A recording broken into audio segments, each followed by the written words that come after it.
Bum bum bum bum bum bum bum bum bum bum bum bum. The Peter Dislike Show. Bum bum bum bum bum bum bum.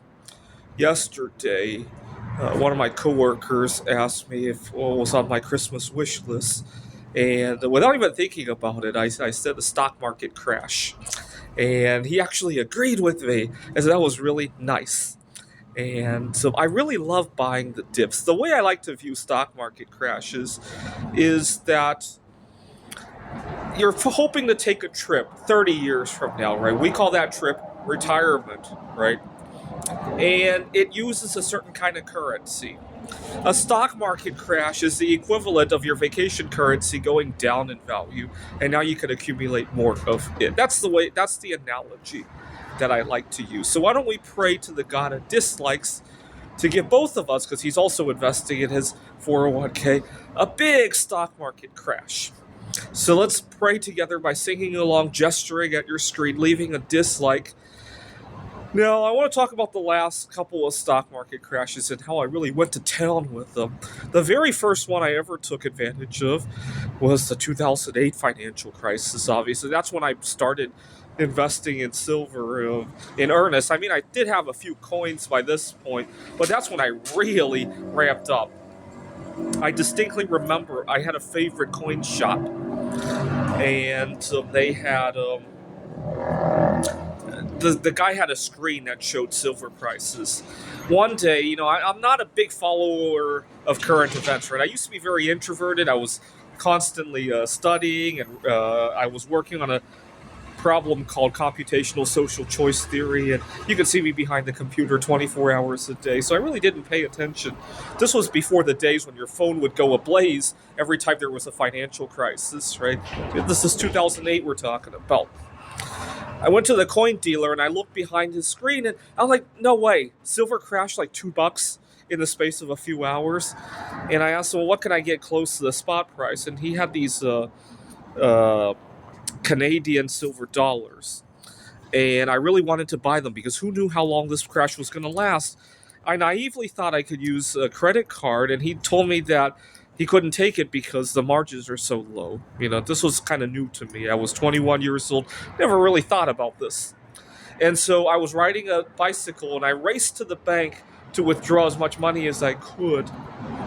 And would have been not a big deal, except when I got back to campus, I was late, and I was explaining to all my classmates that look at what I bought for real cheap. I used to be very boastful about all that. And so my PhD advisor was so upset. She was explaining to me, do you understand what's going on? I said, no, what happened? And she says the economy is crashing. There's a lot of uncertainty how a lot of us are going to retire. Maybe you should try to keep it down a little bit. Don't be so boastful, because you got to understand a lot of my professors are nearing retirement age at this point in time, and my PhD advisor was trying to make sure I don't make a fool of myself by boasting about all of this. She's now looking back at it, she was doing me a favor. But so I really went to town with it, and more importantly, I made a big memory of that time. Right now, when I think about the financial crisis, I made a big memory at the time. Now, history repeats itself over and over and over, it seems like. 2020, in the spring of 2020, I was living out of my car. I was living in Seattle, Washington. And I used to live out of my car half the year when it was comfortable to. This is Seattle, Washington. You can't really do that in Phoenix. When I moved to Phoenix, I thought the cost of living was a lot less here in Phoenix. But when you adjust for the fact that you can only live out of your car like 2 months out of the year instead of like half the year here in Phoenix, it's not that big a deal anymore, right? So it really depends on the context.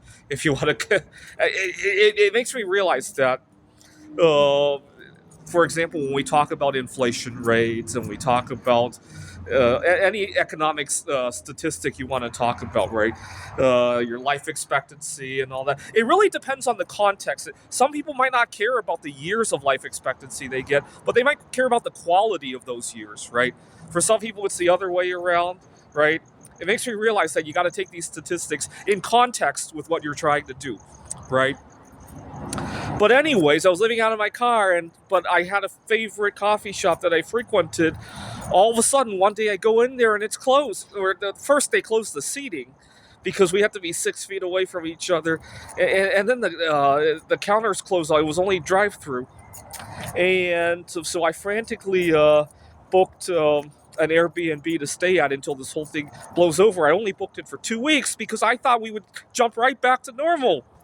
At the Airbnb, I realized that silver prices had crashed, and I was going to buy some. And at first I was trying to buy platinum, actually. Platinum had crashed even more. It was only like 400 something an ounce, and I remember thinking the last time platinum was this low was like before 9/11, right? After 9/11, everything just turned, and so I thought that was a good deal. Unfortunately, the supply chains were blocked, and I had to settle for silver. Or at the time, I thought I had to settle for silver. It turned out to be an even better deal. So that was really nice. I placed the order for the 1,000-ounce silver bar, and the next day I logged on, but the servers were kind of busy, and I couldn't see what was going on. And I spent hours trying to contact the coin dealer because I didn't want the deal to fall through. This didn't seem like it was ever gonna come back again. I had to verify, among other things, utility bills and old tax returns and all that because there was so much fraud going on. Gotta understand, when you live out of your car, those papers are very difficult to find, right? I had to go through my trunk. It was a really nice opportunity to clean out my car, so it wasn't the end of the world. I found them. I frantically called back and forth because I was so worried that the deal was going to fall through. The silver bar arrived. I had a rental mailbox, and the owner of the rental mailbox place had emailed me, but he emailed me on April 1st. And he knew I was waiting for a big package. I didn't tell him it was a silver bar. I got a really big, heavy package. Oh, have you noticed it around? And he emailed me on April 1st. And I thought, this got to be a joke. I couldn't believe it because there have been so many delays and all that. And when I got to the mailbox place and I saw the big box and it was heavy, I still thought it was a joke. I thought maybe they had substituted the silver bar for like some other metal. And I still thought it was a joke. And I couldn't believe my eyes. You got to remember, after I thought my days of buying silver at the dip were over with. Silver had started to rise in 2017, 18, 19, and I thought, that's it. Whatever I have, that's all I'm going to have. There have been many times in history I've thought that, right? Even today, to some extent, I still feel that those days are over. But you know what? Every time I thought that, it has come back with a vengeance. So I'm not going to allow myself to think that anymore. Other opportunities also come and go. 2 years later, one day I wake up, gas is like $6, $7 a gallon, and I learned that Putin had invaded Ukraine. And I learned that Ukrainians were fleeing to Poland, and the Polish stock market had crashed. The EPOL ETF had crashed from $20 to about 12, if I remember correctly. And I really wanted to go to town with taking advantage of that. I was teaching at Washington Technology University, and I decided that I would ask HR if I could get an advance on my next paycheck. In large part because in 2022, I had made a resolution to speak up for myself, and I thought that was a dry run because I wouldn't be too upset if I didn't get it, right? And HR eventually gave me the money, but she was so upset that I had made that ask.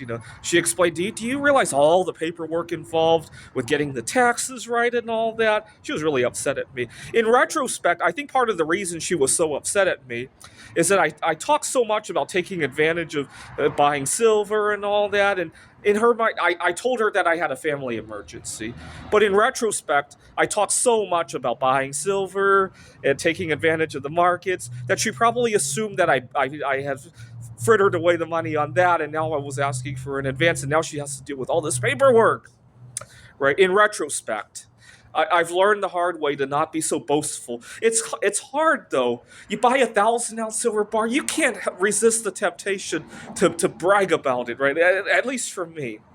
I still deal with difficulty. It's kind of like vacations, right? When was the last time you took a vacation and you could resist the temptation of putting it on social media, right? For me, buying a 1,000-ounce silver bar is kind of like that, right? I know I'm strange. I will admit that. But I took advantage of it. I took advantage of, at the beginning of the pandemic, I also bought a bunch of rare earth mining stocks. And then I started investing physically in the rare earth metals, obviously. And so I'm really excited to see what the next dip is going to bring. Right now, I really love the Filipino stock market. The EPHE, I think, is what the ETF is called. I had been putting off buying the Filipino stocks, but what had happened was I had an upset at work.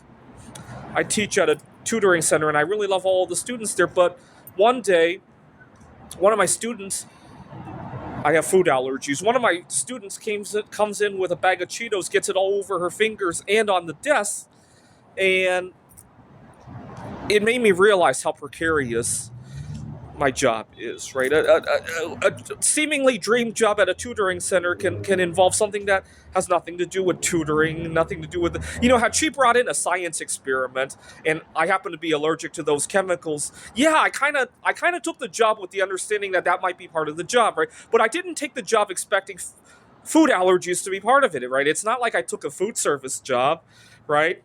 And so that was very upsetting. It makes me wonder what other hazards I could run into, right? Because let's face it, the job for the tutoring center doesn't say, on the qualifications, no food allergies because kids might bring food. It probably doesn't say that, I would imagine, right? It might say that.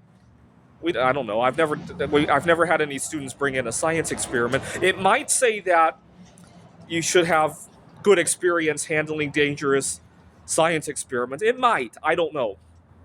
But I certainly never run into it. I'd much more expect to run into that than a food allergy, right, at a tutoring center, right? So it makes me wonder what other hazards may come down the pike, right? And it made me want to be a little bit more free of that. And so in response to that, I maxed out my Roth IRA and I got a really good deal on Filipino stocks, right? And now I already own a broad index of international. I buy a few countries here and there when I see the dips, right? And as a result, every time I see any sort of conflict or like the government shutdown and potential reopen this week, and it might shake up the market, it gets me really excited, right? This is the Peter Dislike Show. Bum bum bum bum bum bum bum bum bum bum bum bum. The Peter Dislike Show. Bum bum bum bum bum bum bum.